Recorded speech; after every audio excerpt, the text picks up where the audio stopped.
नमस्कार भाई दोस्तों। आपको पता होना चाहिए अपने चैनल के दो नाम आते हैं, ऑफिशियल दीपक फौजी और ओनली स्टैंड फॉर फार्मर।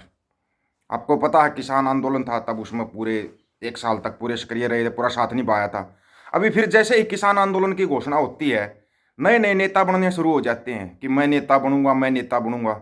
दूसरे नेताओं पर इल्ज़ाम लगाने शुरू। अब ये इल्ज़ाम हम नहीं लगा रहे हैं, आपस में किसान नेता लगा रहे हैं। लेकिन आपको ना इनकी गहराई को समझना पड़ेगा। क्यों? क्योंकि इतना बड़ा किसान आंदोलन हो गया था और अचानक से उसका सिमट जाना, दुनिया हैरान रह गई थी कि कैसे क्या होया। और फिर वो जो बोला गया था वो एक भी वादा नहीं निभाया था सरकार ने, ये सबको पता है। लेकिन अभी फिर किसान आंदोलन की घोषणा होती है तो फिर नेता तैयार हो जाते हैं कि बस पहले एक दूसरे पर इल्ज़ाम लगाए, वो भी सबको पता है। उसने इतने पैसे खाए, उसने इतने पैसे खाए, सब ने पता था, इल्ज़ाम लगाए थे। एक दूसरे पर बड़े इल्ज़ाम लगे थे। लेकिन लोग क्या है, भूल जाते हैं बड़ी जल्दी। अब सरेआम इल्ज़ाम लगाए जा रहे हैं, टिकैत बंधु राकेश टिकैत, नरेश टिकैत सरकार से मिले हुए हैं और ये हर आंदोलन को बेच देते हैं। थोड़ा ध्यान से सुनना, ये इल्ज़ाम अब हम नहीं लगा रहे हैं, हमने नहीं लगाया ये इल्ज़ाम। ये इल्ज़ाम लगाया है पूर्व गवर्नर सत्यपाल मलिक ने। सत्यपाल मलिक कह रहा है कि ये सरकार से मिले हुए हैं और हर एक आंदोलन को बेच देते हैं। अब यहाँ पर सबसे बड़ी समझने वाली बात है हरियाणा और पंजाब के लोगों को। पंजाब वाले तो फिर भी ठीक है, साइड में रह जाएंगे। लेकिन हरियाणा वाले बड़ी जल्दी है ना, राकेश टिकैत को बड़ा नेता बना लेते हैं। हम नहीं कह रहे हैं ये बात, फिर दोबारा बता रहे हैं उस बात को। ये बात कह रहा है सत्यपाल मलिक। सत्यपाल मलिक कह रहे हैं इस बात को कि ये टिकैत बंधु हर आंदोलन को बेच देते हैं, सरकार से मिले हुए हैं। अब दोनों उत्तर प्रदेश से आते हैं, एक दूसरे को अच्छी तरह से जानते हैं। ये कितना जानते हैं ये तो आप लोगों की समझ के ऊपर है, आप कितना समझते हो। क्योंकि एक बंदा सरेआम, बाद में पता क्या होता है, ये लोग ना मना कर देते कि मैंने ये बात नहीं बोली। जैसे अभी आपको हालिया बयान रामदेव का है, जिसने ओबीसी के ऊपर एक बयान दिया था, बड़ा ही तुच्छ बयान दिया था और मना कर दिया, मैंने ओबीसी के ऊपर नहीं दिया, मैंने तो ओवैसी के ऊपर दिया था बयान, जबकि वहां पर ओवैसी का कोई जिक्र नहीं था।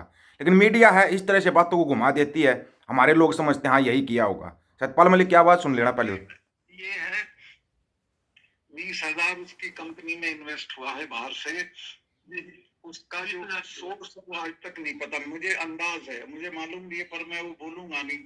इसकी ये बात बड़ी जबरदस्त लगती है सत्यपाल मलिक की, मुझे इस बात का मालूम है लेकिन मैं बोलूंगा नहीं।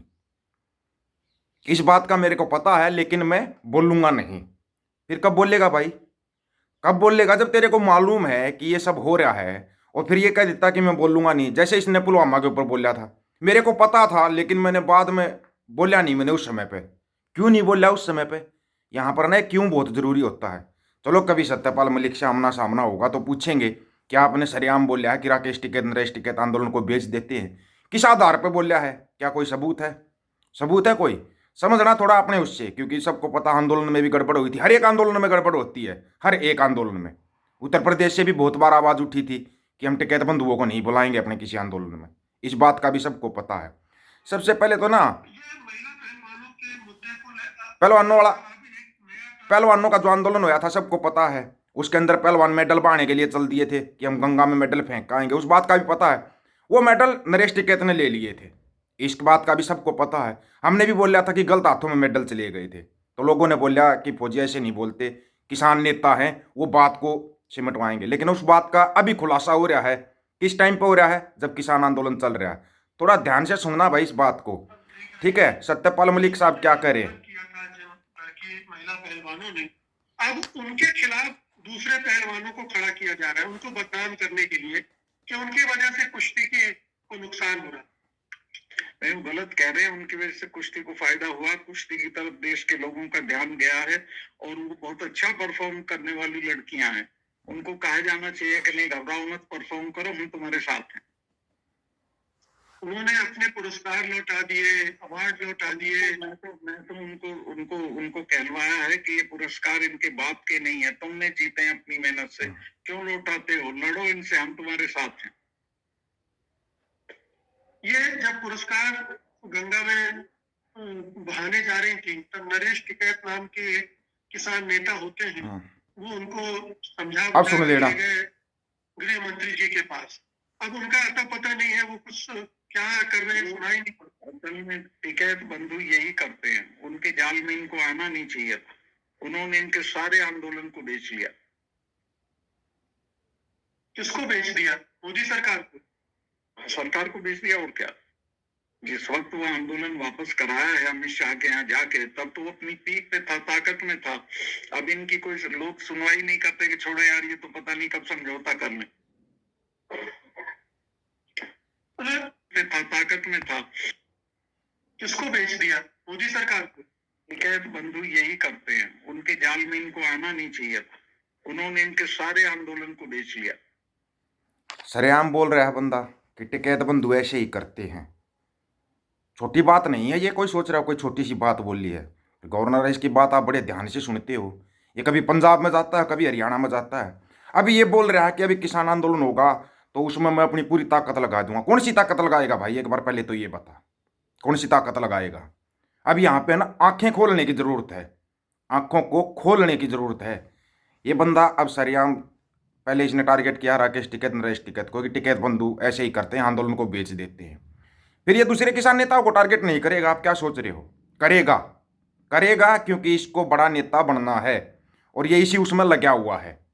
बिल्कुल सवाल एक इससे भी है कि इसको जो राजनीति में लेके आया था, ये पहले चौधरी बोलता, चौधरी चरण सिंह मेरे को राजनीति में लेके आए थे। फिर इसने चौधरी चरण सिंह का साथ छोड़कर ये कांग्रेस में चला गया, क्योंकि उस समय पर पावर में कौन थी? इंदिरा गांधी। ये इंदिरा गांधी के पास चला गया। फिर इसने देखा पावर में कौन आया? बीजेपी। बीजेपी में चला गया, बीजेपी से एमएलए बना, बीजेपी ने इसको गवर्नर बनाया। अब ये बीजेपी पे भी इल्जाम लगा रहा है, किसान नेताओं पे भी इल्जाम लगा रहा है। इस बंदे की बात का आप कितना समर्थन करते हो? यहाँ पे ना शब्दों का खेल होता है, बड़े अच्छे अच्छे शब्द बोलते हैं लोग। ये पंजाब में जाता है तो बोलता है कि पंजाब के लोग वो लोग हैं जो कभी भूलते नहीं हैं, ये अपना बदला लेते हैं।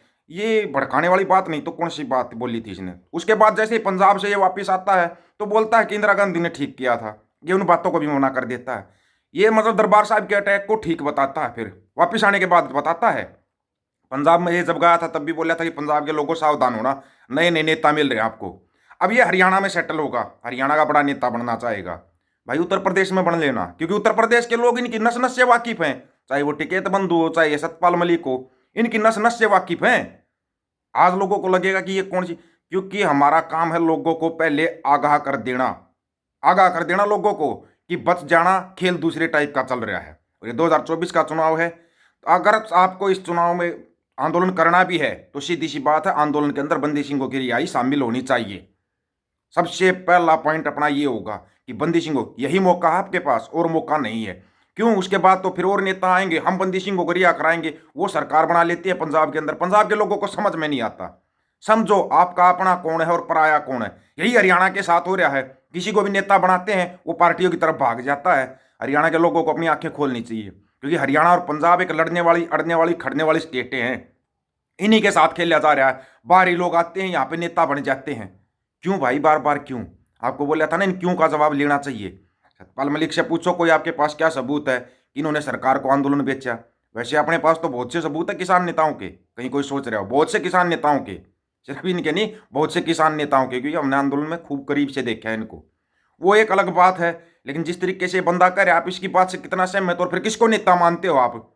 इन सवालों के जवाब जरूर देना। रिक्वेस्ट है सभी दोस्तों से, कमेंट करके अपनी राय जरूर रखना। सभी साथियों को राम राम, नमस्कार, आदाब, सत श्री अकाल।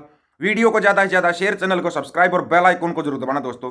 ऑफिशियल दीपक फौजी यूट्यूब चैनल, बात हक और सच की करेंगे, हक सच की बात हम करेंगे। वीडियो को ज़्यादा से ज़्यादा शेयर करने की जिम्मेवारी आप लोगों की है। गज के आखो, वाहिगुरु जी का खालसा, वाहिगुरु जी की फतेह।